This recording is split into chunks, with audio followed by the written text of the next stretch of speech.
speech delivery today. I was very surprised when you started your speech because it looked like you thoroughly practiced your speech, and I think you did a fantastic delivery from the get-go. You were engaging, you asked questions of the colleagues, you used very good body language, you used your hands, you used a bit of movement. I thought that was very positive. Your eye contact was fantastic for someone who's relatively new at this. You hardly looked down at the paper at all. A couple of times, but it was almost unnoticeable.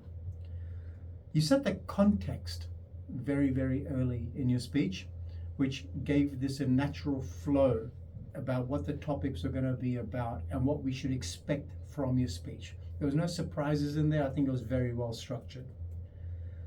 You used tone very well in that you were able to differentiate which parts were important to you by setting your tone and setting your pitch.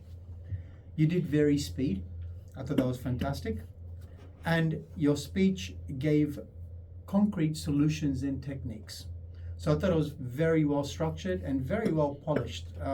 Not expected for a first-time speaker, to be quite frank. I was very good. What you may want to work on, whenever you're given a speech up here, think about what you want people to get out of it. And usually in the way of delving into solutions, try and think more about delving deeper into some of the solutions rather than giving more of them. Less solution, but more of why it works. And that could be whatever solution or whatever speech you're delivering. I would recommend using personal stories where possible and trying to make it clear why this topic matters to you, why this solution works well with a personal story or anecdote. It adds a lot more weight and it brings it back to people's in front of people's faces. You delivered 4 strategies. Try and concentrate on delivering less in terms of the content and delving deeper into some aspects of it. There's the 3x3 rule.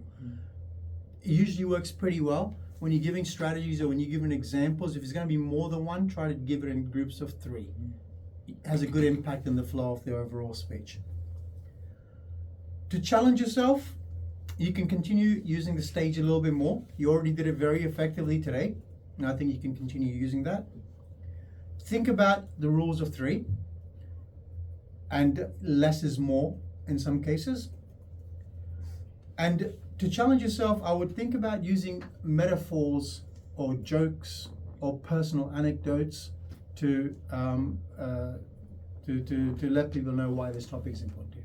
That's it. Thank you.